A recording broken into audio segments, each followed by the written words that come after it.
గం గణపతియే నమః. ఐం సరస్వతియే నమః. శ్రీ గురుభ్యో నమః. என்னை பத்தி எல்லாருக்குமே தெரியும், నా గురించి అందరికీ తెలుసు. ఈరోజు నాతో పాటు శ్రీ మోహన్ రావు గారు ఇక్కడ ఉన్నారు. పెద్ద కోటీశ్వరుడు, ఇండస్ట్రియలిస్టు. ఒక 30 ఏళ్ల కింది నుంచి కేవలం భగవద్గీతనే పట్టుకున్నారు. అందరూ కొంచెం నిశ్శబ్దంగా ఉంటే మనం చక్కగా సందేశాలు వినొచ్చు. గొప్ప మహానుభావులు ఇద్దరున్నారు మనకి భగవద్గీత గురించి చెప్పడానికి. అందరం ఫోకస్. ಎಲ್ಲರೂ ನಿಶ್ಶಬ್ದವಾಗಿರಿ. ಸೊ ಅದ್ಭುತವಾದ ಪ್ರವಚನ ನಡೀತದೆ ಈಗ.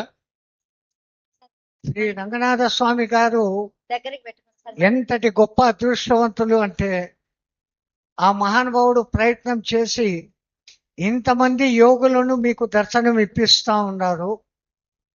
ఇంతవరకు తమిళనాడు నుంచి వచ్చిన యోగులు వచ్చారు. తమిళనాడులో పిరమిడ్ కట్టిన వాళ్ళను ఇప్పుడు పరిచయం చేశారు. మాలాంటి వాళ్ళను పరిచయం చేస్తున్నారు. ధ్యానం గురించి ప్రచారం చేస్తున్నారు. మహావతార్ బాబా ఫౌండేషన్ గురించి ప్రచారం చేస్తున్నారు. అందరికీ ఆరోగ్యం బాగుండాలన్న ఏకైక లక్ష్యం పెట్టుకొని ఆరోగ్యం గురించి ఎవరు ఏ విధానాలు పాటిస్తుంటే వాళ్ళందరినీ తీసుకొని వచ్చి మీకోసం క్లాసెస్ పెట్టిస్తున్నారు. అటువంటి ఆ మహానుభావుడికి ఏమిచ్చి రుణం తీసుకోవాలనో మాకు తెలియదు. అటువంటి రంగనాథ్ గారు ఈ పొద్దు మోహన్ రావు గారిని కూడా ఇక్కడికి తీసుకొని వచ్చారు. ఈయన హైదరాబాద్లో ఉంటారు. భగవద్గీత గురించి చాలా చాలా చక్కని విషయాలు చెప్తారు. నేనంటే మాట్లాడి అయిపోయింది. భగవద్గీత గురించి స్వామి గారు ఒక 40 మినిట్స్ మాట్లాడిన తరువాత మనము ప్రశ్నలు ఆన్సర్స్ చెప్పుకుంటాం. ఈ లోపల 15 minutes అనండి, తర్వాత ఇంటరాక్షన్. 15 minutes చాలు. 20 minutes 20 minutes. Half cut. Yes, very good, very clear. చెప్పేసి స్వామి గారు ఒక 20 మినిట్స్ అసలు భగవద్గీత అంటే ఏంటో మీకు ఒక కొత్త రూపులో చెప్తారు. భగవద్గీత అందరికీ తెలుసా? భగవద్గీత అందరికీ తెలుసు. అరే మనం భారతీయులం, భగవద్గీత తెలియకుండా ఉంటే మనం భారతీయులం కాదు. ಭಗವದ್ಗೀತೆ ಎಲ್ಲರಿಗೂ ಗೊತ್ತಲ್ಲ. ಭಗವದ್ಗೀತೆ ಎಲ್ಲರಿಗೂ ಗೊತ್ತಲ್ಲ. கீதை எல்லாருக்கே கொத்து, எல்லாருக்குமே புரியும். நான் எல்லா பேச்சிலும் சொல்றேன். அதை பத்தி இவரு சொல்வாரு. இப்போ 20 ನಿಮಿಷம், ಬರೇ 20 ನಿಮಿಷ ಇವರು ತೆಲುಗುನಲ್ಲಿ ಹೇಳಿಬಿಡ್ತಾರೆ. ಇವರು ಟ್ರಾನ್ಸ್ಲೇಟರ್ ಮಾಡ್ತಾರೆ. ఓం గురుర్బ్రహ్మ గురుర్విష్ణు గురుర్దేవో మహేశ్వర గురు సాక్షాత్ పరం బ్రహ్మ తస్మై శ్రీ గురవే నమః. ఇక్కడ చాలు, కానీ ఇంకొక శ్లోకం దీంతో కలిపినప్పుడే ప్రయోజనం. అఖండ మండలాకారం వ్యాప్తం ఏన చరాచరం తత్పదం దర్శితం ఏన తస్మై శ్రీ గురవే నమః. సో అది కలిపి సృష్టి మొత్తం వ్యాపించి ఉన్న చైతన్యాన్ని ఏకంగా అఖండంగా ముక్కలు ముక్కలుగా కాదు, ఏకంగా అఖండంగా కదిలే వాటిల్లో కదలని వాటిల్లో కూడా ఏకంగా వ్యాపించి ఉన్న ఆ చైతన్యాన్ని దర్శింపజేసే తెలియజేసే ఆ జ్ఞానానికి, గురువు అంటే జ్ఞానం, ఆ జ్ఞానాన్ని కోసం నేను నమస్కరిస్తున్నాను, నేను సిద్ధంగా ఉన్నాను. ಈ ಅಖಂಡವಾಗಿರುವಂತ ಈ ಈ ಅಂದ್ರೆ ವಿಶ್ವದಲ್ಲಿ ಅದು ಎಲ್ಲ ಅಡಗಿರ್ತದೆ. ಅಂದ್ರೆ ಆಲ್ರೆಡಿ ಇದೆ. அவங்கெல்லாம் அவங்க துணியார் இல்லாம அவங்களால செயல்பட முடியாது. அந்த மாதிரி இருக்கும்போது குரு பிரம்மா குரு விஷ்ணு குருதேவோ அப்படின்னு சொல்றாங்க இல்லையா, அந்த பரபிரம்மன் எங்க இருப்பாரு அப்படின்னு ஒரு கேள்வி கேட்கிறாரு. ಈ ಶ್ಲೋಕ ಅನ್ನೋದು ನಮ್ಗೆಲ್ಲರಿಗೂ ಗೊತ್ತು. ಸಣ್ಣ ವಯಸ್ಸಿಂದನೇ ಗುರು ವಿಷ್ಣು ಗುರುದೇವ ಗುರು ಮಹೇಶ್ವರ ಅಂತ ಹೇಳ್ತೀವಲ್ಲ, ಸಾಕ್ಷಾತ್ ಪರಬ್ರಹ್ಮ ಅಂತ ಹೇಳ್ತೀವಲ್ಲ. ಅಂದ್ರೆ ಆ ಪರಬ್ರಹ್ಮ ಅಂದ್ರೆ ಏನು, ಎಲ್ಲಿದೆ ಅನ್ನೋದು ನಮಗೂ ಗೊತ್ತಿದೆಯಾ? ಅದು ಅಂದ್ರೆ ಪ್ರತಿಯೊಂದು ಶ್ಲೋಕ ಭಗವದ್ಗೀತೆಯಲ್ಲಿ ಏನ್ ಕೊಟ್ಟಿದ್ದಾರೋ ಪ್ರತಿ ಶ್ಲೋಕ ಅಂತರಾರ್ಥವನ್ನು ತಿಳ್ಕೋಬೇಕು ಫಸ್ಟ್. ಅದಾದ್ಮೇಲೆ ಆಚರಣೆ ಮಾಡ್ಬೇಕು. ಈ ಎರಡು ಮಾಡಿದ್ರೆ ನಮ್ ಫಲಿತ, ಇಲ್ಲ ಅಂದ್ರೆ ಪ್ರಯೋಜನ ಇಲ್ಲ. యాక్చువల్గా దీనికి మీరందరు సమాధానాలు చెబితేనే నేను యాక్చువల్గా ముందుకు వెళ్ళగలను. కానీ ఇంతకుముందు అక్కడక్కడ కూర్చున్న దగ్గర అసలు మీరు మీకున్న తెలివిని ఎంతవరకు వాడుతున్నారు, మీకున్న అనుభవాన్ని ఎంతవరకు వాడుతున్నారు అనేది ఇప్పుడు సమస్య. ఇప్పుడైనా నేను అడుగుతున్న దానికి ఆలోచన చేస్తేనే తెలివి పెరుగుతుంది, ఆలోచన చేస్తేనే జ్ఞానం పెరుగుతుంది, సందేహాలు పోతాయి. అలా కాకుండా కేవలం చెబితే వింటే అంటే అసలు ఇవన్నీ ఎందుకు? చూడండి, 2 ఎంటుకలు రాలి కింద పడితే ఇటెందుకైంది అని బాధపడతారు.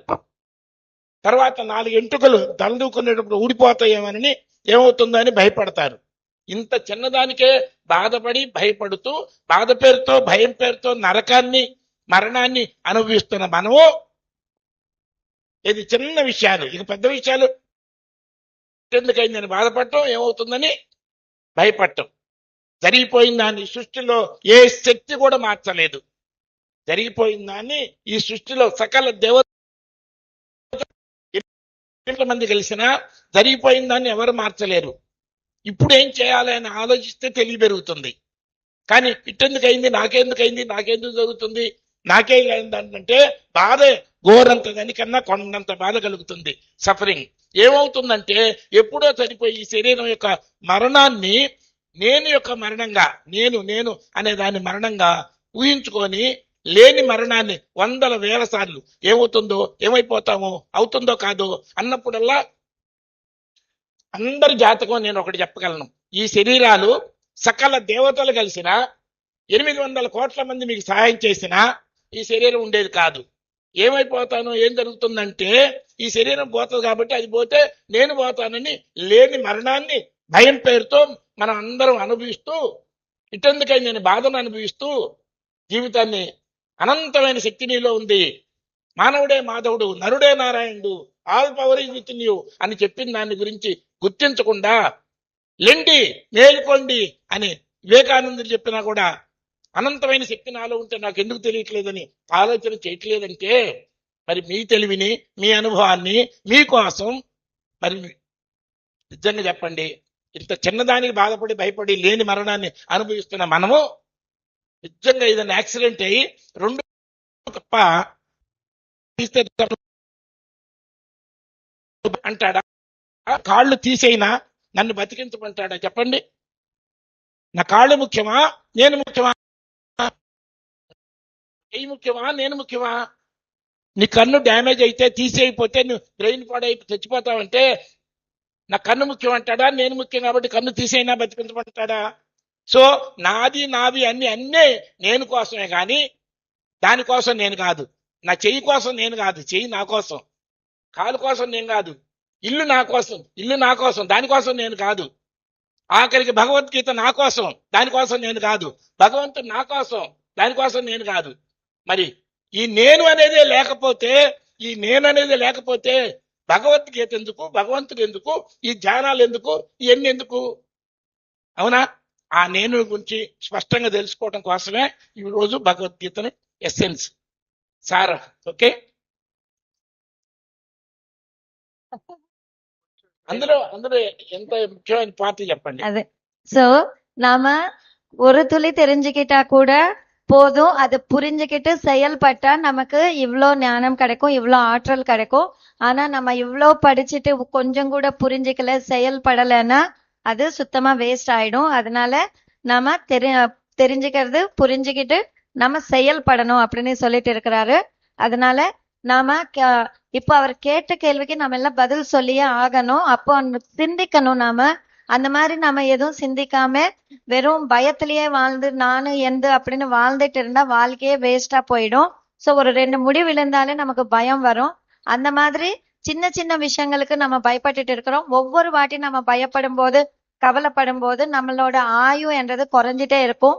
சோ நம்ம இந்த 3 தெய்வங்கள் முயற்சி பண்ணா கூட இந்த உடலை காப்பாற்ற முடியாது. அது என்னைக்கோ ஒரு நாளைக்கு போகும். ஆனா போகாத ஒரு விஷயம் இருக்கு, அது நோக்கி நாம பயணம் செய்யணும். அதை பத்தி நாம யோசிக்கணும். இந்த உடலுக்கு என்ன ஆகுமோ ஏதாகுமோ அப்படின்னு நம்ம பயப்பட்டுட்டு இருக்கிறோம். இந்த கண்ணு எடுத்தே ஆகணும், இல்லைன்னா உங்களோட உயிர் போகும் அப்படின்னு சொல்லும் போது எனக்கு கண்ணுதான் முக்கியம்னு நினைக்கிறீங்களா? கண்ணை எடுத்தாவது என்னை காப்பாத்துங்க அப்படின்னு நம்ம சொல்றோமா அப்படின்னு கேக்குறார். ಸೊ ಸರ್ ಹೇಳೋದೇನಂದ್ರೆ ನಮ್ಮ ಜೀವನದಲ್ಲಿ ಸಣ್ಣ ಸಣ್ಣ ವಿಷಯಗಳಿಗೆ ತುಂಬಾ ಟೆನ್ಷನ್ ತಗೊಂತೀವಿ. ಉದಾಹರಣೆಗೆ ಅಂದ್ರೆ ಈಗ ಸರ್ ಒಂದು ಪ್ರಶ್ನೆ ಕೇಳಿದ್ರು, ಪರಬ್ರಹ್ಮ ಅಂದ್ರೆ ಏನು, ಎಲ್ಲಿದೆ ಅಂತ ಪ್ರಶ್ನೆಗಳಿಗೆ ಉತ್ತರ ನಾವು ಹುಡುಕಲ್ಲ. ಯಾವಾಗ್ಲೂ ಸಣ್ಣ ಸಣ್ಣ ವಿಷಯಗಳೇ, ಕೂದಲೆಲ್ಲ ಬಿದ್ದು ಅಂದ್ರೆ ಕೂದಲು ಉದುರ್ತಾ ಇದೆ ಅಂದ್ರೆ ಅದ್ರ ಬಗ್ಗೆ ತುಂಬಾ ಯೋಚನೆ ಮಾಡ್ತೀವಿ. ನನ್ಗೆ ಯಾಕೆ ಕೂದಲು ಉದುರ್ತಾ ಇದೆ, ಏನ್ ಮಾಡ್ಬೇಕು ಏನು ಅಂತ. ಅಂದ್ರೆ ಅದು ನಂದಲ್ಲ ಅಲ್ವಾ. ಉದಾಹರಣೆಗೆ ಸರ್ ಹೇಳಿದ್ರು ಎರಡು ಉದಾಹರಣೆಗಳು. ಈಗ ಒಂದು ಆಕ್ಸಿಡೆಂಟ್ ಆಗಿದೆ.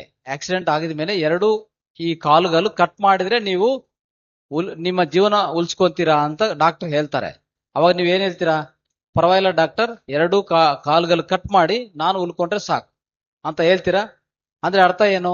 ಆ ಕಾಲುಗಳು ನಿನ್ನಕೋಸ್ಕರ, ಅಂದ್ರೆ ನೀನು ಅಂತಂದ್ರೆ ನಾನು ಅಂತ ಇರ್ತೀವಲ್ಲ, ಅದಕ್ಕೋಸ್ಕರ ಈ ಕಾಲು ಇರೋದು. ಕಾಲಕ್ಕೋಸ್ಕರ ನೀವಲ್ಲ. ಅಂದ್ರೆ ಈ ದೇಹ ನಿಮ್ದಲ್ಲ, ನಿನ್ನಗೋಸ್ಕರ ದೇಹ. ಅರ್ಥ ಆಯ್ತಾ? ಆಮೇಲೆ ಕಣ್ಣು ಏನಾದ್ರೂ ತೊಂದರೆ ಆಗಿದೆ, ನಿಮ್ಮ ಕಣ್ಣುಗಳು ತೆಗಿಬೇಕು ಅಂತಂದ್ರೆ ಪರವಾಗಿಲ್ಲ ಡಾಕ್ಟರ್, ನಾನು ಜೀವಂತವಾಗಿದ್ರೆ ಸಾಕು, ಕಣ್ಣುಗಳು ತೆಗಿ ಪರವಾಗಿಲ್ಲ ಅಂತ ಹೇಳ್ತೀರಾ. ಹಂಗೆ ಹೇಳ್ತೀರಾ? ಇಲ್ಲ ಕಣ್ಣು ತೆಗಿಬಾರದು ಅಂತಂದ್ರೆ ನೀವು ಜೀವನ ಹೋಗತ್ತಂದ್ರೆ ಅವಾಗ ಏನ್ ಹೇಳ್ತೀರಿ? ಕಣ್ಣು ತೆಗಿ ಪರವಾಗಿಲ್ಲ, ನಾನು ಉಳ್ಕೊಂಡ್ರೆ ಸಾಕು ಅಂತ ಹೇಳ್ತೀರಾ. ಅಂದ್ರೆ ನೀನು ಅನ್ನೋದು ಇಂಪಾರ್ಟೆಂಟ್ ಇದೆ ಅಂತ ಹೇಳ್ತಾ ಇದ್ದಾರೆ. ఇప్పుడు మీ అందరికీ ఈ వైట్ పేపర్స్ కొంతమందికి ఇచ్చారు, కొంతమందికి తర్వాత ఇస్తారు. ఇది దేనికోసం అంటే ఇక్కడ పెద్దవాళ్ళు ఉన్నారు రకరకాలుగా. మీలాంటి పెద్దవాళ్ళ కోసం, మాబోటి కుర్రవాళ్ళ కోసం రాసింది ఇది. స్టూడెంట్స్ కోసం, స్టూడెంట్స్ కి నేర్పించే టీచర్స్, లెక్చరర్స్ కోసం రాసింది ఇది. ముఖ్యంగా అంటే మీకు ఇది కాదని కాదు, ఆ లెవెల్లో ఆ ఉద్దేశంతో రాసిన పాయింట్లు కొన్ని. మీరు చదవచ్చు, స్టడీ చేయొచ్చు. మీ స్టూడెంట్స్, టీచర్స్ ముఖ్యంగా ఉంటే వాళ్ళు కూడా అధ్యయనం చేస్తే ఇది ఉపయోగపడుతుంది. సో ఇది పక్కన పెట్టండి, తర్వాత రాని వాళ్ళకి తర్వాత ఇస్తాను. తర్వాత ఈ పుస్తకం తెచ్చాను కానీ ఫ్లైట్ లో బరువు అని చెప్పి లిమిటెడ్ గా తెచ్చాను. ప్రస్తుతం ఏంటంటే ఈ జ్ఞానాన్ని 10 మందికి పంచే వాళ్ళు మాత్రమే ఆ పుస్తకాలు తీసుకోండి. ఇది అధ్యయనం చేసి ఈ జ్ఞానాన్ని 10 మందికి పంచే వాళ్ళు అనుకున్న వాళ్ళు తీసుకుంటే బాగుంటుంది. తర్వాత కావాలనుకుంటే ఎవరికైనా ఈ పుస్తకం అందించడం జరుగుతుంది. ఉన్నాయి ఎన్ని పుస్తకాలు ఉన్నాయి కానీ తీసుకురావడానికి టైం లేదు. சோ இந்த புக் அவர் எழுதியிருக்காரு. இந்த பேப்பர் எல்லாம் அவங்க எல்லாருக்கும் கொடுப்பாங்க. சோ இதெல்லாம் நம்ம படிக்கணும். குழந்தைங்களுக்கு காக எழுதியிருக்காங்க. அண்ட் குழந்தைங்களுக்கு படிப்பு சொல்லி கொடுக்குறவங்க அவங்களுக்காக அதை எழுதியிருக்காங்க. அதை நாம படிச்சு நம்ம குழந்தைங்களுக்கு சொல்லி கொடுக்குற அந்த டீச்சர்ஸ்க்கு எல்லாம் கூட அதை படிக்க வச்சு, ஏன்னா அதை புரிஞ்சுக்கிட்டு அந்த ஞானம் குழந்தைங்களுக்கு கொடுக்கணும் அப்படின்னு சொல்லிட்டு. அதே போல அந்த புக்கு அவர் எடுத்துன்னு வந்திருக்காரு. கொஞ்சமா தான் அவரால் எடுத்துன்னு வர முடிஞ்சது பயணத்துல. அதனால யாரெல்லாம் அதை படிச்சு இந்த ஞானம் 10 பேருக்கு கொடுக்கணும்னு விரும்புறீங்களோ அவங்க மட்டும் வாங்குங்க அப்படின்னு சொல்றாங்க. வெறும்னே வாங்கி வச்சுக்கிறவங்க வாங்க வேண்டாம். அது தெலுங்குல இருக்கு. சோ திருப்பி வேணும்னா கூட அனுப்புறதுக்கு அவரு ரெடியா இருக்கிறாரு. వెబ్సైట్ లోంచి కూడా డౌన్లోడ్ చేసుకోవచ్చు. வெப்சைட்ல கூட அந்த புக் வெப்சைட்ல கூட இருக்கு. நம்ம ಡೌನ್ಲೋಡ್ பண்ணிக்கலாம். ಅದ ಪತ್ತಿನ ತಗವಲ್ ಅವರು சொல்லுவார். ಇದು ಸರ್ ಒಂದು ಅದ್ಭುತವಾದ ಬುಕ್ ಬರೆದಿದ್ದಾರೆ. ಅದು ನೇನಾ ನಾದ ಅಂದ್ರೆ ಇದು ತೆಲುಗಲ್ಲಿ ಬುಕ್ ಸತ್ಯಶೋಧನ ಶಕ್ತಿ ಸಾಧನ ಅಂತ ವ್ಯಕ್ತಿತ್ವ ವಿಕಾಸಕ್ಕೆ ಬರೆದಿರುವಂತ ಬುಕ್ ಇದು. ಯಾರಾದ್ರೂ ಈ ಸತ್ಯವನ್ನು ಪ್ರಚಾರ ಮಾಡ್ತೀವಿ ಅಂತ ಮುಂದಕ್ಕೆ ಬಂದ್ರೆ ಅವರು ಉಚಿತವಾಗಿ ಈ ಬುಕ್ಸ್ ತಗೋಬಹುದು. ಸ್ವಲ್ಪ ಬುಕ್ಸ್ ಮಾತ್ರ ತಗೊಂಡ್ ಬಂದಿದ್ದಾರೆ. ಅದು ತೆಲುಗಲ್ಲಿರುವಂತ ಬುಕ್. ಎಸ್. అయితే ఇప్పుడు మాత్రం ఎవరు క్యాజువల్ గా కూర్చోడానికి లేదు. నేను అందరిని మిమ్మల్ని చిన్నది అడగబోతున్నాను. మీ తెలివితో, మీ అనుభవంతో మీరు అందరూ ఆలోచించండి. తెలిసినా తెలియపోయినా ఆలోచిస్తే తెలివి పెరుగుతుంది, సందేహాలు పోతాయి, జ్ఞానం పెరుగుతుంది. సందేహం ఉంటే జ్ఞానం నిలబడదు. కాబట్టి ఎందుకు లేచానంటే పొరపాటున ఏ ఒక్కళ్ళు కూడా అటు ఇటు కాకుండా ఉండాలి. ఎవరు ఆలోచిస్తే వాళ్ళ తెలివి పెరుగుతుంది, పక్క వాళ్ళ తెలివి పెరగదు. అయితే ఏంటి నేను అడగబోతుందంటే, ಈಗ ಒಂದು ಪ್ರಶ್ನೆ ಕೇಳ್ತಾರೆ ಸಾರು. ನೀವೆಲ್ಲರೂ ನಿಮ್ಮ ಸ್ವಂತ ಯೋಚನೆಯಿಂದ ಅದನ್ನು ಯೋಚನೆ ಮಾಡಿ ಹೇಳಿ. ಓಕೆ. ಸೊ ಪಕ್ಕವ್ರದ್ದು ಯೋಚನೆ ಉಪಯೋಗಿಸ್ಕೊಂಡ್ರೆ ಏನ್ ಪ್ರಯೋಜನ ಇಲ್ಲ. ನಿಮ್ಮ ಸ್ವಂತ ಮೈಂಡ್ ಉಪಯೋಗಿಸ್ಕೊಂಡು ಯೋಚನೆ ಮಾಡಿ. ಓಕೆ, ಯೋಚಿಸಿ ಹೇಳಿ. ಸೊ ಅದೊಂದು ಪ್ರಶ್ನೆ ಕೇಳಕ್ ಹೋಗ್ತಾ ಇದ್ದಾರೆ. அவர் ஒரு கேள்வி கேட்க போறாரு. இதுக்கான பதில் நாமளே யோசிக்கணும்.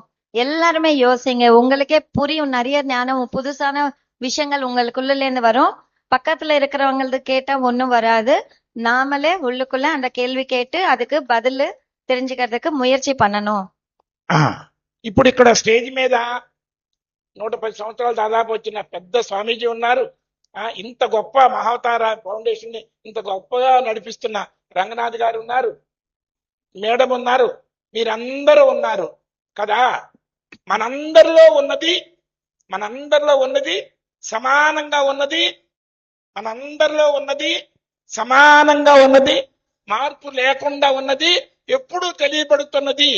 ఏంటది?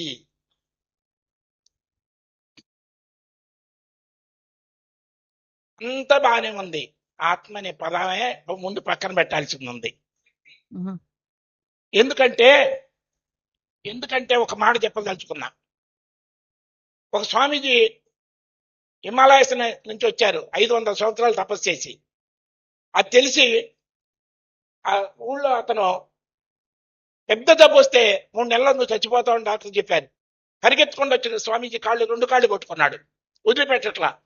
లేదయ్యా కూర్చొని, ఏం పర్లేదు, ఏం భయపడే పని లేదు, కూర్చో అని అంటే, సరే కూర్చొని ఏంటి సమస్య అంటే, నేను 3 నెలల్లో చచ్చిపోతానన్నారు, నన్ను ఎట్టన్నా బతికించండి, జీవితం అంతా మీకు సేవ చేసుకుంటానన్నాడు.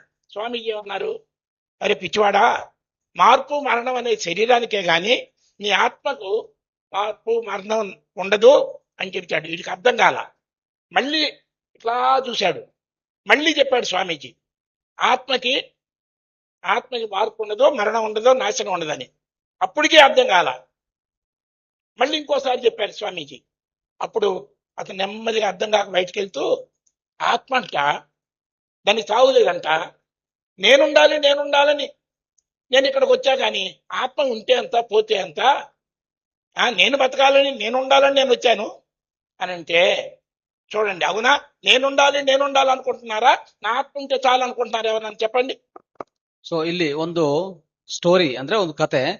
ಒಂದು ಸ್ವಾಮೀಜಿ ಹಿಮಾಲಯದಿಂದ 500 ವರ್ಷಗಳು ತಪಸ್ಸು ಮಾಡಿಕೊಂಡು ಬರ್ತಾ ಇದ್ದಾರೆ. ಒಂದು ಊರಿಗೆ ಬಂದಿದ್ದಾರೆ. ಅಲ್ಲಿ ಒಬ್ಬ ಬಂದು ಸ್ವಾಮೀಜಿ ಕಾಲ್ ಮೇಲೆ ಅಂದ್ರೆ ಪಾದಗಳ ಮೇಲೆ ಬಿದ್ದು ಹೋಗ್ತಾರೆ.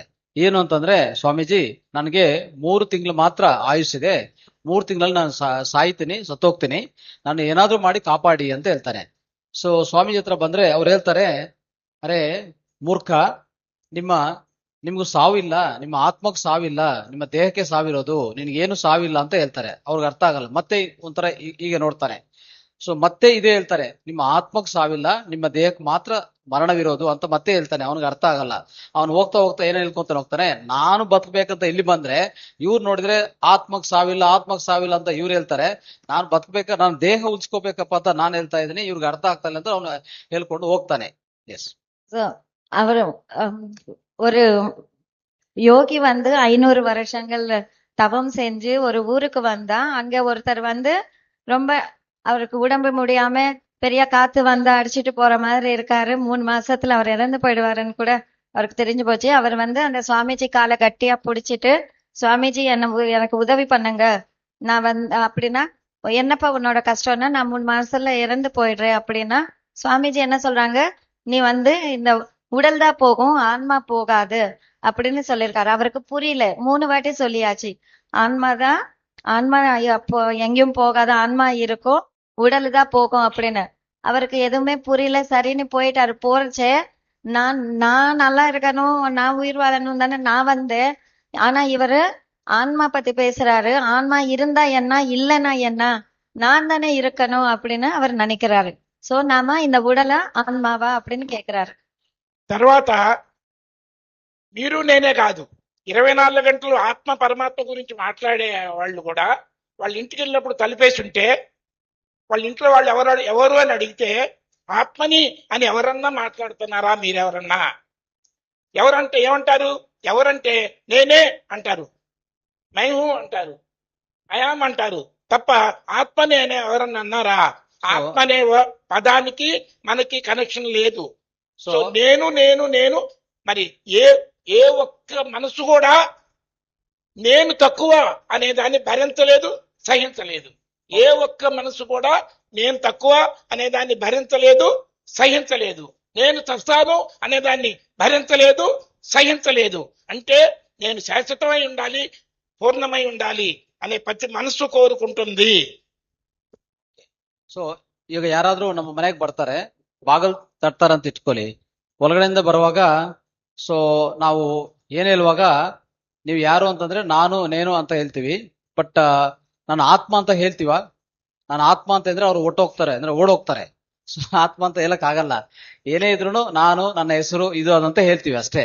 ಅಂದ್ರೆ ಇಲ್ಲಿ ಏನಂದ್ರೆ ಯಾರೇ ಆಗ್ಲಿ, ನಾವೆಲ್ಲರೂ ಅಷ್ಟೇ, ನಾನು ಕಡಿಮೆ ಆಗಬಾರದು, ಯಾವುದೇ ಕಾರಣಕ್ಕೆ ನಾನು ಪೂರ್ಣವಾಗಿರ್ಬೇಕು ಅಂತಾನೆ ಕೋರ್ಕೊಂತೀವಿ. ಬಿಟ್ರೆ ನಾನು ಕಡಿಮೆ ಆಗೋದು ನಮಗೆ ಇಷ್ಟ ಇರಲ್ಲ. ಯಾವಾಗ್ಲೂ ಅಷ್ಟೇ, ನಾವು ಪೂರ್ಣವಾಗಿರ್ಬೇಕು ಅಂತಾನೆ ಅನ್ಕೊಂತೀವಿ. ಆ ನಾನು ಅನ್ನೋದೇ ಇಂಪಾರ್ಟೆಂಟ್. ஓகே. சோ நம்ம ஆன்மா பத்தி பேசுற நிறைய பேரு மகான்கள் கூட அவங்க வீட்டுக்கு போய் கதவு தட்டினா யாருன்னு கேட்டா ஆன்மா அப்படின்னு சொல்லுவாங்களா? நான் ஆன்மா வந்திருக்கேன் அப்படின்னு சொல்லுவாங்களா? நான் அப்படின்னு தானே சொல்லுவாங்க. நான். சோ நான் நல்லா இருக்கணும், நான் முழுமையா இருக்கணும், நான் வளம் பெறணும் இப்படின்னு நான் சொல்லிட்டு இருக்கிறோம். சோ ஆன்மா ஆன்மா ஆன்மா அப்படின்னு நம்ம சொல்றதும் இல்ல, அதை பத்தி யோசிக்கிறதே இல்ல. சோ ஆன்மா வேற, நான் வேற அப்படின்னு சொல்றாரு. சோ நான் அப்படின்னா என்ன அப்படின்னு நம்ம ములుమయా పురింజికను. మళ్ళీ రిపీట్ చేస్తున్నాను, ఏ ఒక్క మనసు కూడా నేను తక్కువ అనేదాన్ని భరించలేదు, సహించలేదు. నేను చస్తాను అనేదాన్ని భరించలేదు, సహించలేదు. ఎందుకు అంటే నేను అనేది పరమ సత్యం, నేను తక్కువ అనేది పరమ సత్యం. నేను తక్కువ అనేది పరమ సత్యం, నేను చస్తాను అనేది పరమ అసత్యం. దీనికి ఇప్పుడే నిరూపణ కూడా జరగబోతుంది. சோ யாரும் கூட நான் குறைந்தவன் அப்படி என்று சொல்றது யாரும் ஒத்துக்க மாட்டாங்க. அது நம்மளால ஏத்துக்க முடியாது இல்லையா? சோ நான் எழுந்துடுவேன் அப்படின்றது கூட யாராலையும் ஏத்துக்க முடியாது. அதனால சோ அது ಅಸತ್ಯಂ. ಅದು ಎಪ್ಪಡಿ ಎಂದ್ರೆ ನಾಮ ಇಪ್ಪೋ ಪುರಿಂಜಿಕಲಾಂ. ನಾನು ಅನ್ನೋದು ಹೇಗಂದ್ರೆ ಯಾವಾಗ್ಲೂ ಅಷ್ಟೇ, ನಾನು ಸತ್ತೋಗ್ತೀನಿ ಅನ್ನೋದು ಅದು ಯಾರಿಗೂ ಇಷ್ಟ ಆಗಲ್ಲ. ಅಂದ್ರೆ ಸೊ ನಾನು ಸತ್ತೋಗೋದು ಅನ್ನೋದೇ ಅಂದ್ರೆ ಒಂಥರ, ಅಂದ್ರೆ ಶರೀರ ಹೋಗತ್ತೆ, ಆತ್ಮ ಹಾಗೆ ಇರತ್ತೆ. ಆದ್ರೆ ನಾನು ಹೋಗೋದು ಅನ್ನೋದು ಯಾರಿಗೂ ಇಷ್ಟ ಆಗಲ್ಲ. ಸೊ ಆ ರೀತಿಯಲ್ಲಿ ಅದ್ರ ಬಗ್ಗೆ ಸ್ವಾಮೀಜಿ ವಿಚಾರ ಮಾಡ್ತಾ ಇದ್ದಾರೆ. ರೈಟ್. నార్మల్ గా అందరూ నేను నేను అనే దాన్ని ముఖ్యం అనుకుంటారు, కానీ ఆత్మకి నార్మల్ కనెక్షన్ లేదు. అవునా? మరి నేను తక్కువ అనేది పరమసత్యం, నేను చస్తాను అనేది పరమసత్యం. ఎందుకో చూద్దాం ఇప్పుడన్నా మీ తెలివితో మీ అనుభవంతో గమనించింది. All power is with in అని వివేకానందుడు అన్నాడు. మానవుడే మాధవుడు, నరుడే నారాయణ అన్నారు. లెండి మేలుకోండి అంటే నీ తెలివి నిద్రపోతుంది. మీరు లేచారు, స్నానం చేశారు, ఇక్కడ కూర్చున్నారు, కానీ మీ తెలివిని మీరు వాడటలేదు. మేలుకోండి అంటే మీ తెలివిని వాడండి అని అర్థం. ఇప్పుడు కూడా అటు ఇటు చూడటం మానండి, ఇప్పుడు కూడా అటు ఇటు చూడటం మానేసి ఆలోచన చేయండి. కొంతమంది అటు ఇటు చూస్తున్నారు కాబట్టి మాట్లాడుతున్నా. ఓకే, అయితే మరి నేను తక్కువ అనేది పరమ సత్యం, నేను చస్తాను అనేది పరమ సత్యం. ఎందుకంటే సత్యం అనేది తక్కువ కాదు, నాశనము కాదు, మరణం ఉండదు. సత్యానికి తక్కువ అనేది లేదు, మార్పు లేదు, మరణం లేదు. మరి అందరిలో సత్యం ఉన్నది. ఏమన్నాను? అందరిలో ఉన్నది, మార్పు లేకుండా ఉన్నది అంటే సత్యమై ఉన్నదనే కదా. సమానంగా ఉన్నది, తెలియబడుతున్నది అన్నాను. మరి ఈమెలో ఆ సత్యం చూస్తే అందరిలో సత్యం చూసినట్టే కదా. ఈమెలో సత్యాన్ని చూద్దామా? ఏంటి, ఇప్పుడు మీరు 5వ తరగతి 5th క్లాస్ చదువుతున్న రోజుల్లో మీ ఫోటో ఉన్నది. ఆ ఫోటో మీ ముందు పెట్టాను. మీ ఫోటోలు కూడా మీ ముందు ఉంది. మీ ఫోటోలు కూడా మీ ముందు ఉన్నాయి. 5వ తరగతి చిన్నప్పుడు ఆ ఫోటో చూసి, మీ ఫోటోనే నేను అడుగుతున్నా, మీ సమాధానం చెప్పండి. అప్పటి నుంచి ఇప్పుడుకి మీ ఎత్తు మారిందా మారలేదా? లావు మారిందా మారలేదా? డ్రెస్సులు మారినయా మారలేదా? ఫ్రెండ్షిప్ మారిందా మారలేదా? ఇష్టాయిష్టాలు మారినయా మారలేదా? ఆ సమాచారం మారిందా మారలేదా? అంటే నాది అన్ని మారిపోతానే ఉన్నాయి. ఏది సత్యం కాదు, ఏది సత్యం కాదు. మరి శరీరం ఓవరాల్ చూసి ఇప్పుడు కూడా ఎన్నో కణాలు చచ్చిపోతున్నాయి, ఎన్నో కణాలు పుడుతున్నాయి. మనసు బాగాలేదు, తర్వాత మాట్లాడుకుందాం అని అంటారు. మనసు మారుతూనే ఉంది. మరి బుద్ధిలాగా పనిచేశాను, ఇప్పుడు బుద్ధి వచ్చిందని మీకు లోపల మీరు బోల్డ్ అన్నిసార్లు చెప్పుకున్నారు. అంటే నా బుద్ధి మారుతుంది, నా మనసు మారుతుంది, నా శరీరం మారుతుంది, దానిలో ఉన్న అన్ని మారుతున్నాయి. అయ్యి సత్యాలు కావు. మరి సత్యమేది? ಸತ್ಯವೇದಿ. ಓಕೆ, ಸೊ ಈಗ ಹೇಳಿದ್ರಲ್ಲ ಸರ್, ಏನ್ ಹೇಳಿದಂದ್ರೆ, ಸೊ ನಿಮ್ಮ ಫೋಟೋವನ್ನು ತಗೊಳ್ಳಿ. ನೀವು 5ನೇ ಕ್ಲಾಸ್ ಇರುವಾಗ ಒಂದು ಫೋಟೋ ತಗೊಳ್ಳಿ. ಓಕೆ, ಆ ಫೋಟೋನು ಇಟ್ಕೊಳ್ಳಿ, ನೋಡ್ಕೊಳ್ಳಿ. ಈಗ ಈ ವಯಸ್ಸಲ್ಲಿ ಸೊ ನಿಮ್ಮ ದೇಹ ಬೆಳೆದಿದೆ, ನಿಮ್ಮ ಶರೀರ ಚೇಂಜ್ ಆಗಿದೆ ಅಲ್ವಾ? ಸೊ ನಿಮ್ಮಲ್ಲಿ ದೇಹದಲ್ಲಿ ಅಷ್ಟು ಮಾರ್ಪು ಬಂದಿದೆ, ಅದು ಬೆಳಿತಾನೆ ಇದೆ. ಮತ್ತೆ ನಿಮ್ಮ ಮನಸ್ಸು ಯಾವಾಗ್ಲೂ ಬದಲಾವಣೆ ಆಗ್ತಾನೆ ಇದೆ. ಒಂದೊಂದ್ಸರಿ ನೀವೇನ್ ಹೇಳ್ತೀರಾ, ನನ್ನ ಮನಸ್ಸು ಚೆನ್ನಾಗಿಲ್ಲ ಅಂತ ಹೇಳ್ತೀರಾ, ಇನ್ನೊಂದ್ಸರಿ ಮನಸ್ಸು ಚೆನ್ನಾಗಿರ್ತದೆ. ಮತ್ತೆ ಬುದ್ಧಿ ಅಷ್ಟೇ, ಬುದ್ಧಿ ಇಲ್ಲದೆ ಆ ಕೆಲಸ ಮಾಡಿದೀನಿ ಅಂತ ಹೇಳ್ತೀರಾ. ಅಂದ್ರೆ ಬುದ್ಧಿ ಬಂದ್ರೆ ಮತ್ತೆ ನೀವು ಒಳ್ಳೆ ಕೆಲಸ ಮಾಡ್ತೀರಾ. ಅಂದ್ರೆ ಬುದ್ಧಿ ಚೇಂಜ್ ಆಗ್ತಾ ಇದೆ, ದೇಹ ಚೇಂಜ್ ಆಗ್ತಾ ಇದೆ, ಮನಸ್ಸು ಚೇಂಜ್ ಆಗ್ತಾ ಇದೆ. ಮತ್ತೆ ಯಾವುದು ಚೇಂಜ್ ಆಗ್ತಾ ಇಲ್ಲ ಅಂತದ್ದು ಅಲ್ವಾ? ಯಾವುದೇ ಒಂದು ಚೇಂಜ್ ಆಗ್ತಾ ಇದೆ, ಬಟ್ ಎಲ್ಲಾನು ಇದೆಲ್ಲ ಬದಲಾವಣೆ ಆಗ್ತಾ ಇದೆ. ಬದಲಾವಣೆ ಆಗ್ತಾ ಇರೋದು ಯಾವುದು ಸತ್ಯವೆಲ್ಲ, ಅದೆಲ್ಲ ಅಸತ್ಯನೇ. சோ நான் என்றால் அது ஒரு சத்தியமான ஒரு பொருள். சோ நான் கம்மியானவன், இறந்துடுவேன்றதெல்லாம் அசத்தியம். ஆனா நான் என்றது சத்தியமான ஒரு பொருள். சத்தியமானது என்ன அப்படின்னா மாற்றம் இல்லாத ஒரு பொருளா இருக்கும். மாற்றம் அடையிறது எல்லாமே அசத்தியம். சோ நாமளே நம்மளோட சின்ன வயசு போட்டோ பார்த்து நம்ம இப்ப பார்த்தா அதுல இருந்து இது எத்தனையோ மாற்றம் அடைஞ்சிருக்கும். நம்ம உடல் அறிவுல நாம உயரமா அப்படி எல்லாமே மாற்றம் அடைஞ்சிருக்கும். அதனால உடல் அறிவுல மாற்றம் அடைஞ்சிட்டே இருக்கும். உடல் சத்தியம் கிடையாது. மனம் கூட, மனசு சரியில்லை அப்படின்னு சொல்லுவோம், அப்புறமா பேசுறேன்னு சொல்லுவோம். அந்த மாதிரி மனசு கூட மாறிட்டே இருக்கும். அதனால அது கூட சத்தியம் கிடையாது. அறிவு கூட, அறிவு இல்லையா உனக்கு, இப்போ அது புத்தி வந்ததா அப்படின்னு நம்ம சொல்வோம் இல்லையா? சோ அந்த புத்தி கூட மாற்றம் அடைஞ்சிட்டே இருக்கும். இது எல்லாமே சத்தியம் கிடையாது. எது సత్యమానది நமக்குள்ள? సో మారేది ఏది సత్యాలు కాదు. నాది నావి అన్ని మారేయే, ఏది సత్యాలు కాదు. అలాంటప్పుడు సత్యం ఎక్కడుంది అంటే మళ్ళీ ఒకసారి నుంచోనే మాట్లాడదాం. సో 5వ తరగతిలో ఫోటో మీ ముందుంటే నాది నావి అన్ని మారిపోయి ఏది సత్యాలు కాదు అని గ్రహించారు కదా. అన్ని గ్రహించిన తర్వాత ఆ ఫోటో చూపిస్తే మళ్ళీ అడుగుతున్నా, మరి ఆ నేను వేరు ఈ నేను వేరా అంటే, ఆ నేను వేరు ఈ నేను వేరు అంటావా? ఆ నేనే ఈ నేను అంటావా? ఆ నేనే ఈ నేను అంటావా? ఆ నేను వేరు ఈ నేను వేరు అంటావా? మీరు చెప్పండి. ఆ నేనే ఈ నేను. ఆ ఎత్తు ఎత్తు కాదు, ఆ లావు ఈ లావు కాదు, ఆ మనసు ఈ మనసు కాదు, ఆ ఫ్రెండ్షిప్ ఈ ఫ్రెండ్షిప్ కాదు, అవునా? ఆ డ్రెస్ ఈ డ్రెస్ కాదు, కానీ ఆ నేనే ఈ నేను. సో నేను అనేది ఒక్కటే మార్పు లేకుండా అంటే సత్యమై అందరిలో సమానంగా ఉన్నది. అందరిలో సమానంగా మార్పు లేకుండా, కాబట్టి నేను తక్కువ అనేది అసత్యం, నేను సత్యం అనేది మార్పు లేనిది నాశనం కాదు. నేను అనేది నాశనం కాదు. ఈ నేనుని ఆత్మ అనకూడదు, పరమాత్మ అనాలి. ఈ నేనుని పరమాత్మ అనాలి, పరబ్రహ్మ అనాలి, లేకపోతే భగవాన్ అనాలి. భగవంతుడు ఏమన్నాడు భగవద్గీతలో? నేను సృష్టి మొత్తం ఉన్నాను, అందరిలో ఉన్నాను, సమానంగా ఉన్నాను. మారే శరీరంలో మార్పు లేకుండా, నాశనం అయ్యే శరీరంలో నాశనం కాకుండా సమానంగా తిష్టేసుకొని లోపల బయట కదిలే వాటిలో సృష్టి మొత్తం వ్యాపించి అందరిలో నేను నేను నేను అని 24 గంటలు తెలియబడుతున్నాను అని చెప్పడం జరిగింది. నేను ఓకే ಈಗ ಸಣ್ಣ ವಯಸ್ಸಲ್ಲಿರುವಂತ ನಿಮ್ಮ ದೇಹ, ಈಗ ನಿಮ್ಮ ಫೋಟೋ, ಈಗ ನೀವಿರುವಂತ ಸ್ಥಿತಿಗೆ ಅವಾಗಿರುವಂತ ಆ ಶರೀರ ಬೇರೆ ಆಗ್ಬೋದು, ಶರೀರ ಡಿಫ್ರೆಂಟ್ ಆಗಿರ್ತದೆ. ಆದ್ರೆ ಅವಾಗಿರುವಂತ ಶರೀರ ಬೇರೆ, ಈಗ ಬೇರೆ. ಬಟ್ ಅವಾಗಿರುವಂತ ನೇನು, ಅದೇ ನಾನು, ಈಗಿರುವಂತ ನಾನು, ಎರಡು ವ್ಯತ್ಯಾಸ ಇರ್ತದ. ನಾವು ಏನ್ ಹೇಳ್ತೀವಿ, ಅದು ನಾನೇ ಇದು ನಾನೇ ಅಂತ ಹೇಳ್ತೀವಿ. ಅಂದ್ರೆ ಅರ್ಥ ಏನು? ನಾನು ಅನ್ನೋದು ಚೇಂಜ್ ಆಗ್ತಾ ಇಲ್ಲ.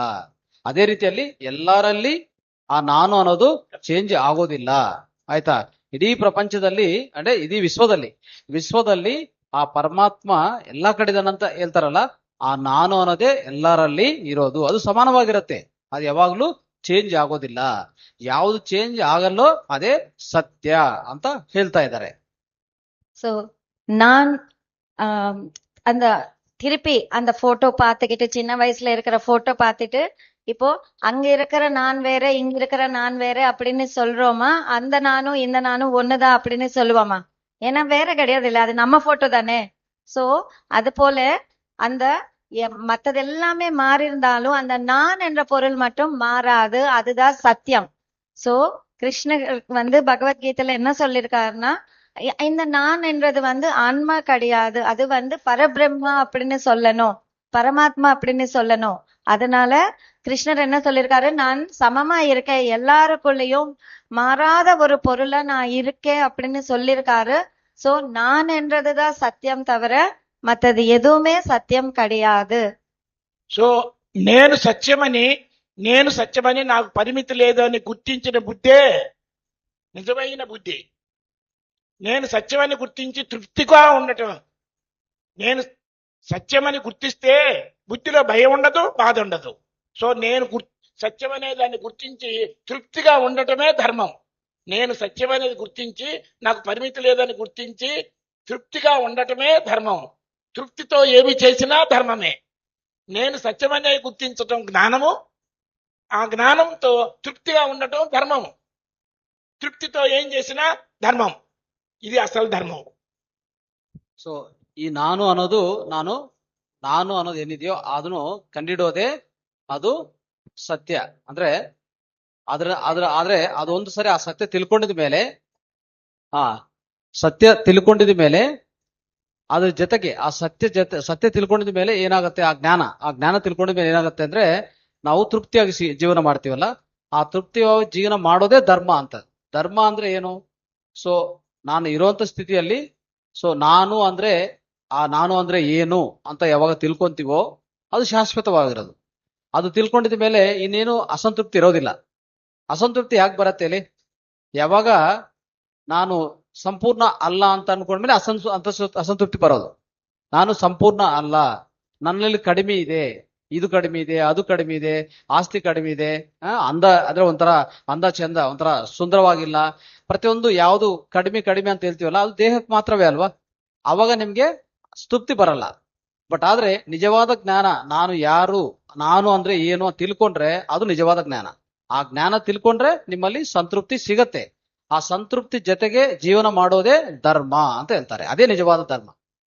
சோ நான் என்றது சத்தியம் அப்படிங்கிற ஒரு ஞானத்தை புரிஞ்சுக்கிட்டு அது எதை செஞ்சாலும் நான் என்றது சத்தியம், நான் மாற மாட்டேன் அப்படி என்றது அந்த ஞானத்தோட நம்ம வாழும்போது நம்ம எதை செஞ்சாலும் திருப்தியா செய்வோம். செய்யறது சோ அந்த நான் விஷயத்துல நாம வாழ்ந்து அது திருப்தியா எதை செஞ்சாலும் சாட்டிஸ்பாக்சனா நம்ம எதை செஞ்சாலும் அது தர்மமா மாறிடும். ధర్మతోడ నామ వాళనం. నేను ఆడ లేకపోతే నేను మగ అనేదే అహంకారం. నేను ఆడ కాదు, మగ కాదు, నా శరీరం ఆడ, నా శరీరం మగ అని గుర్తించడమే నమస్కారం. నేనుకి ఆడ లేదు, మగ లేదు. నా షర్టు తెలుపు అయితే నేను తెలుపు కాదు, నా చర్మం నలుపు అయితే నేను నలుపు కాదు, నా జుట్టు తక్కువ అయితే నేను తక్కువ కాదు, నా పొట్ట ఎక్కువ అయితే నేను ఎక్కువ కాదు. దేనికి పరిమితి లేదు, మార్పు లేదు, నాశనం లేదు. కాబట్టి సో నమస్కారం అంటే నేను ఆడ నేను మగ అనేది కూడా వదిలేసినప్పుడు ఇక కులము, మతము, ప్రాంతం అనే జైల్లో మనం బంధింపబడము. సంపూర్ణమైన స్వేచ్ఛను అనుభవిస్తూ ప్రేమ స్వరూపులుగా మారి 10 మందికి ఉపయోగపడటానికి ఈ శరీరాన్ని వాడతాము. ఓకే, అంతే. సో நான் ஆண் நான் பெண் அப்படி என்று நினைக்கிறது தான் அகங்காரம் அப்படின்னு சொல்றது. இது ரெண்டு விட்டுட்டு நான் ஆணும் கிடையாது பெண்ணும் கிடையாது, நான் என்றது நிரந்தரமானவன் அப்படின்னு தெரிஞ்சுக்கிறது தான் நமஸ்காரம் அப்படின்னு சொல்றது. நமஸ்காரம்னா வெறும்னே கையெடுத்து கும்பிடுறது இல்ல, நான் நிரந்தரமானவன் அப்படி என்று நாம புரிஞ்சுக்கிற அந்த ஞானத்தை தான் நமஸ்காரம் அப்படின்னு சொல்றாங்க. சோ அந்த ஒரு விஷயத்துல நாம வாழணும் அப்படின்னு சொல்றாங்க. ಸೊ ಇಲ್ಲಿ ನಾನು ಅನ್ನೋದೇನಂದ್ರೆ ಸ್ತ್ರೀ ಅಲ್ಲ, ಪುರುಷ ಅಲ್ಲ. ಆಯ್ತಾ? ನಾನು ಅಂದ್ರೆ ನನ್ನ ಕೂದಲಿಲ್ಲ ಅಂದ್ರೆ ನಾನು ಕಡಿಮೆ ಇಲ್ಲ, ನಾನು ಹೊಟ್ಟೆ ಜಾಸ್ತಿ ಅಂದ್ರೆ ನಾನು ಜಾಸ್ತಿ ಅಲ್ಲ. ಆಯ್ತಾ? ನಾನು ಸುಂದರವಾಗಿದೆ ಅಂದ್ರೆ ನಾನು ಜಾಸ್ತಿ ಅಲ್ಲ. ಆಯ್ತಾ? ನಾನಗೂ ಯಾವುದು ಇಲ್ಲ, ನಾನಗೂ ಯಾವುದು ಸಂಬಂಧ ಇಲ್ಲ. ನಾನು ಅನ್ನೋದು ಐ ಅನ್ನೋದು ಯಾವಾಗ್ಲೂ ಶಾಶ್ವತವಾಗಿರುತ್ತೆ, ಒಂದೇ ರೀತಿಯಲ್ಲಿರತ್ತೆ.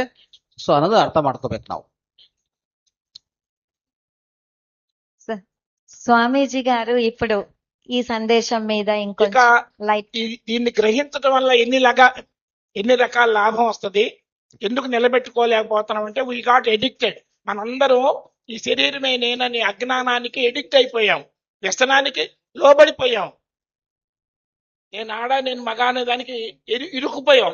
ఎంతగా ఇరుక్కుపోయామంటే ఇరుక్కుపోయాము అనే సంగతి కూడా తెలియదు మనకి. నేననే సత్యం అనేది తెలియదు అనేది కూడా తెలియదు ఇన్ని రోజులు మనకి. నేనంటే ఈ శరీరమే, నేను ఆడ నేను మగ, నాది తెలుపు, నాది నలుపు, నాది నేను కాదు, నాది అన్ని మారాయి, ఏది ఉండేవి కాదు, అన్ని వచ్చిపోయాయి. నేను అనేది ఒకటే ఉన్నది.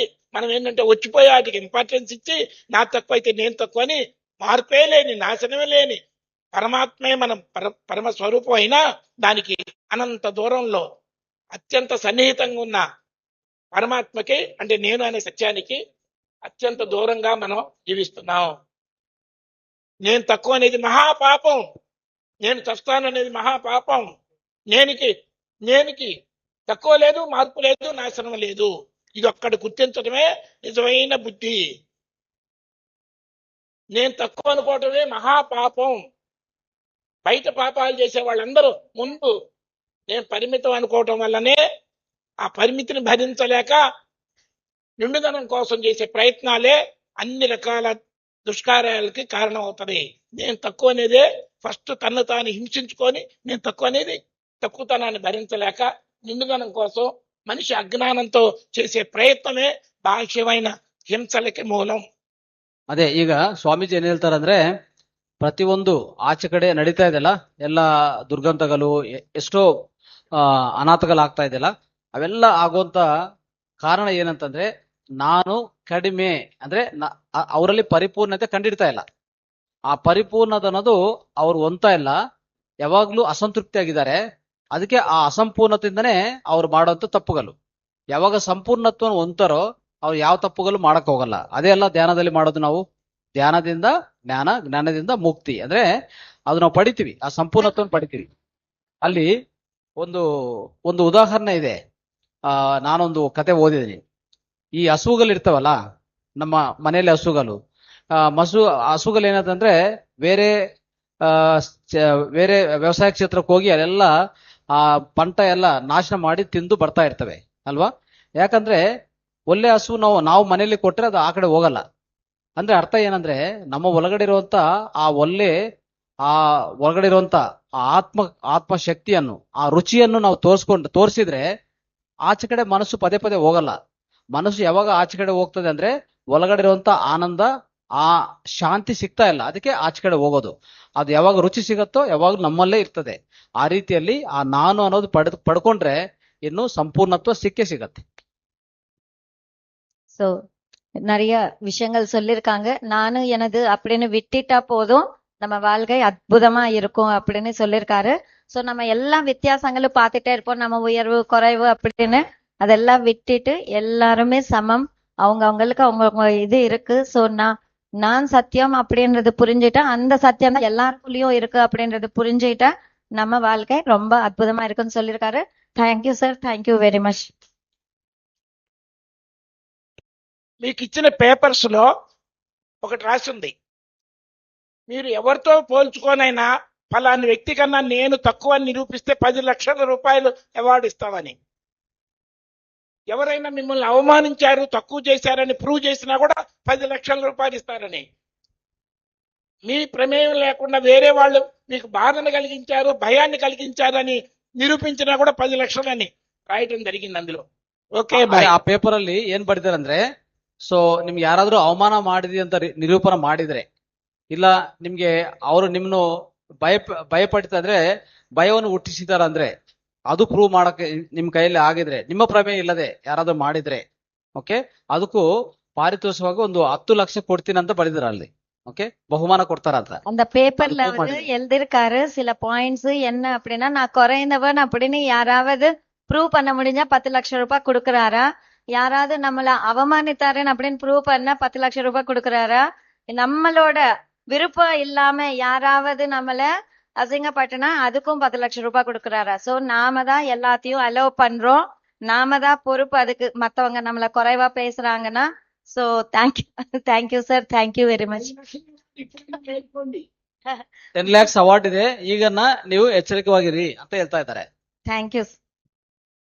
10 lakhs ಅವಾರ್ಡ್ ಪಡ್ಕೊಂತೀರಾ ಇಲ್ಲ ಆನ್ಸರ್ ಪಡ್ಕೊಂಡು ಮನೆಗೆ ಹೋಗ್ತೀರಾ ಅಂತ ಕೇಳ್ತಾರೆ.